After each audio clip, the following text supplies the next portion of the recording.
Hello viewers, কেমন আছেন আপনারা? আশা করি ভালো আছেন। আজ আমি যে বিষয়টা নিয়ে কথা বলবো সেটা হচ্ছে মামলা কি থানায় করবেন নাকি কোর্টে করবেন? যদি থানায় মামলা করা হয় তাহলে কি সমস্যা? কোর্টে মামলা করলে কি সমস্যা? সে বিষয়টা নিয়ে আলোচনা করব।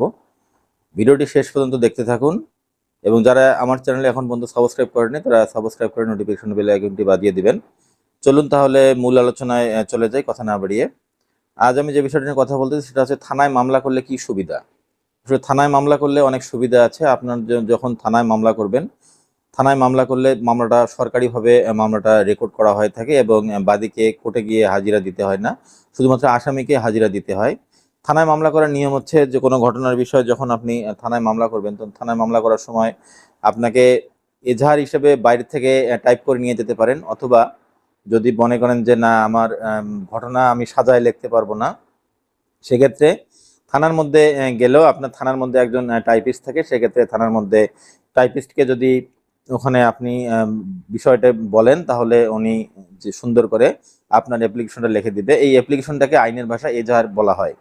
এই এজাহারটা যখন রেডি হয়ে গেল, আপনার ঘটনা সম্পর্কে বললেন এবং ঘটনায় কোন কোন ঘটনায় কি কি ধারা হবে এটা ওখানে সুন্দর করে আপনার থানায় যে টাইপিস্ট থাকে তেনারা লিখবেন এবং লেখার পরে তারপরে এটা যে ওসি আছে, অফিসার ইনচার্জ, সে ওসির কাছে যাবে।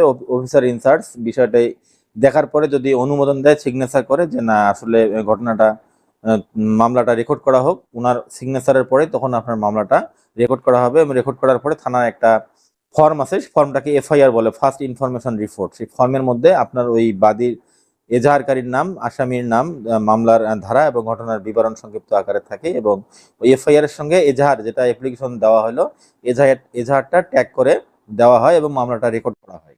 থানায় মামলা রেকর্ড করার সুবিধাটা হচ্ছে যে থানায় মামলা রেকর্ড হওয়ার পরেই যদি জামিন অযোগ্য ধারায় মামলাটা রেকর্ড হয়ে থাকে, তাহলে মামলাটা রেকর্ড হওয়ার সঙ্গে সঙ্গেই পুলিশ তাৎক্ষণিকভাবে মামলার আসামিকে ধরার জন্য যাবে এবং আপনার তাৎক্ষণিকভাবে আপনার মামলার বিষয়ে অ্যাকশন শুরু হবে। এই হচ্ছে থানায় মামলা করলে আপনি এই সুবিধাটা পাবেন, যেটা আপনি কোর্টে কখনোই পাবেন না। কারণ কোর্টে মামলা করলে মামলাটা আপনার সত্য কি মিথ্যা এই মামলাটা কোর্ট জানে না বা যাচাই করার সুযোগ নাই।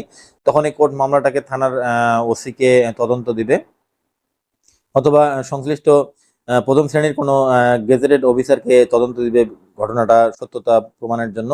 তদন্ত রিপোর্ট আসার পরে যদি তদন্ত রিপোর্ট সত্য আসে, তারপরে আসামিকে সমন দিয়ে আদালতে ডেকে নেবে এবং সমন দিয়ে ডেকে নেওয়ার পরেই তখন আসামি আদালতে হাজির হয়ে জামিন চাবে।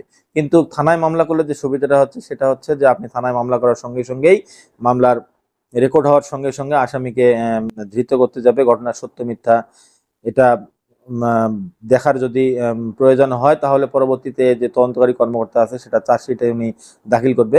তাৎক্ষণিকভাবে মামলাটা রেকর্ড হওয়ার সঙ্গে সঙ্গেই সেটা থানার মধ্যে রেকর্ড হওয়ার সঙ্গে সঙ্গে আসামি যে তদন্তকারী কর্মকর্তাকে ওসি এটা দায়িত্ব দিবে যে এই মামলাটার ঘটনার বিষয়ে তদন্ত আপনি করবেন এবং উনি এজাহারটা এফআইআর সহ পাওয়ার পরেই উনি আসামিকে ধৃত করার জন্য যাবে। এই এই হচ্ছে থানায় যে মামলাটা করলে তাৎক্ষণিকভাবে যে আপনি একটা রেজাল্ট পাইতেছেন, আসামিকে ধরার জন্য যাচ্ছে বা তাৎক্ষণিকভাবে একটা অ্যাকশনে যাচ্ছে।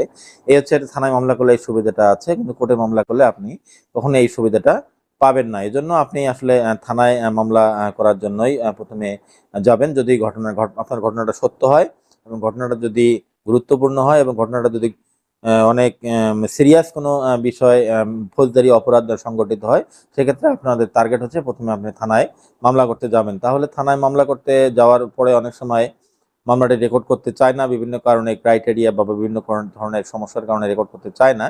যদি থানা মামলা রেকর্ড করতে না চায়, তারপরে আপনি অভিযোগের বিষয় নিয়ে একজন উকিলের শরণাপন্ন হয়ে আর্জি হিসেবে কোর্টে মামলা ফাইল করতে পারেন।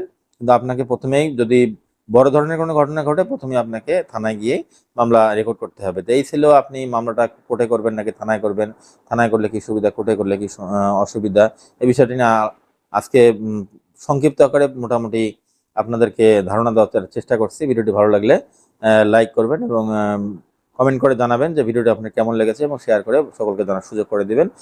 দেখা হবে পরবর্তী কোনো ভিডিও নিয়ে। সে পর্যন্ত সুস্থ থাকুন, সুন্দর থাকুন। আল্লাহ হাফেজ।